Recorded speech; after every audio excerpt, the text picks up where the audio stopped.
Penyimpangan akidah sufi menurut manhaj salaf merupakan tema yang cukup kompleks dan perlu disikapi dengan kehati-hatian.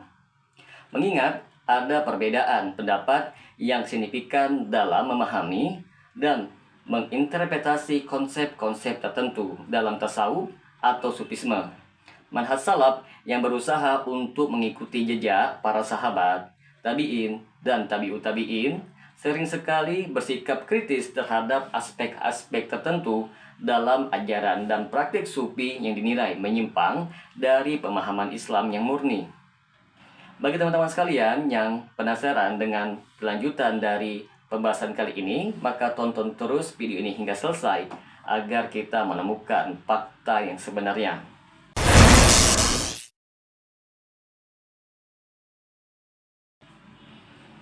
Assalamualaikum warahmatullahi wabarakatuh. Berjumpa lagi dengan saya Rio Mulyadi di channel Manhaj Dakwah. Pada episode kali ini kita akan membahas tentang penyimpangan akidah sufi menurut manhaj salaf. Sebelum kita membahas tentang penyimpangan akidah sufi, ada sebaiknya kita mengetahui apa itu akidah sufi dan manhaj salaf. Akidah sufi yaitu tasawuf atau sufisme merupakan cabang spiritual dalam Islam yang berfokus pada penyucian jiwa dan pendekatan diri kepada Allah Subhanahu wa Ta'ala. Namun, dalam perjalanan sejarahnya, sebagian ajaran sufi mengembangkan konsep-konsep yang dinilai bertentangan dengan prinsip-prinsip dasar akidah Islam. Beberapa sufi mengajarkan konsep seperti fana, yaitu lenyapnya kesadaran individu dalam Tuhan. Wahdatul wujud, yaitu kesatuan wujud yang dipandang menyimpang dari tauhid yang ketat menurut para ulama salaf. Sedangkan manhaj salaf ialah metode pemahaman Islam yang menekankan kembali kepada Al-Quran dan As-Sunnah sesuai pemahaman para sahabat Nabi, tabi'in, dan tabi'ut tabi'in. Manhaj salaf menolak konsep-konsep yang dianggap tidak memiliki dasar yang jelas dalam ajaran Islam dan yang dianggap sebagai bid'ah, yaitu inovasi dalam beragama. Dalam pandangan manhaj salaf, penyimpangan akidah dalam sufi dapat dikategorikan menjadi beberapa aspek. Antara lain ialah seperti yang pertama, wahdatul wujud. Wahdatul wujud atau kesatuan wujud adalah keyakinan bahwa seluruh makhluk dan pencipta pada hakikatnya adalah satu, wujud yang sama, sehingga tidak ada perbedaan esensial antara wujud dan Tuhan.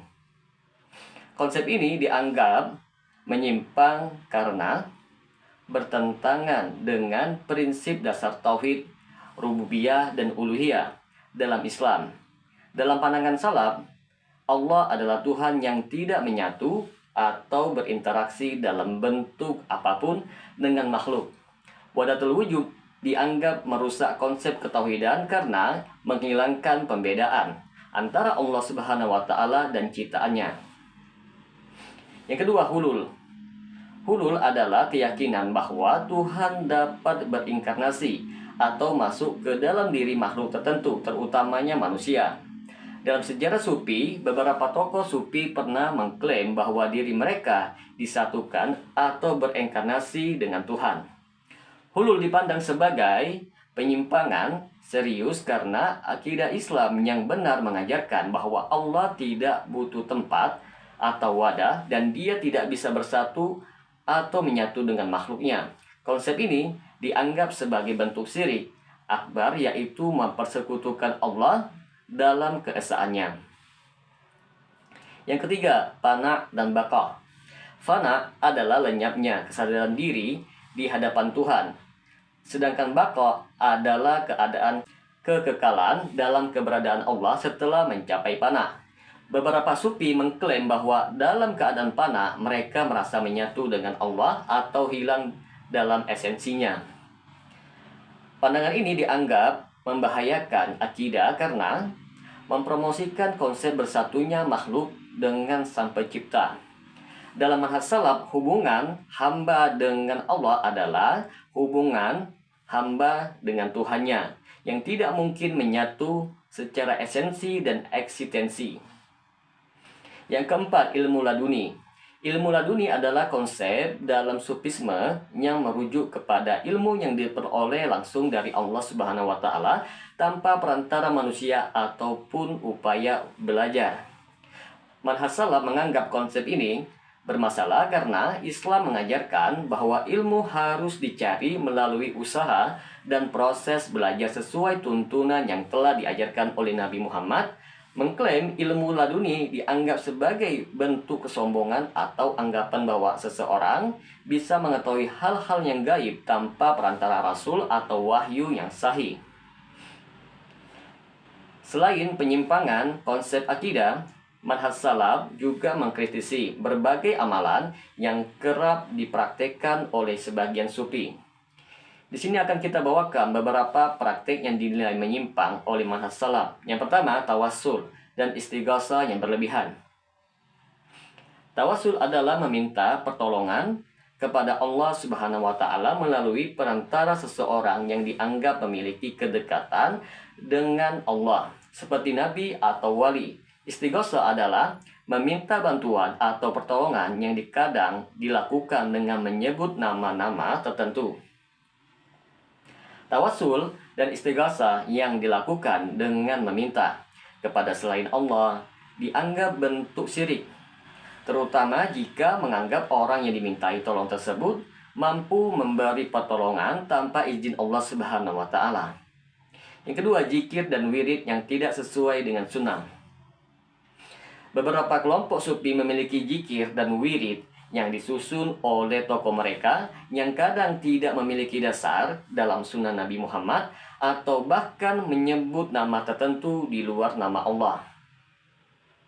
Zikir dan wirid yang berlebihan atau tidak sesuai dengan sunnah dianggap sebagai bid'ah. Manhaj salaf menekankan untuk kembali kepada zikir yang diajarkan oleh Rasulullah dan tidak menambah-nambahkan zikir yang tidak ada dalilnya.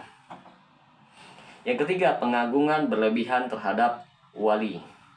Beberapa sufi mengagungkan wali atau tokoh sufi sampai pada titik yang dianggap berlebihan, bahkan terkadang mendewakan mereka.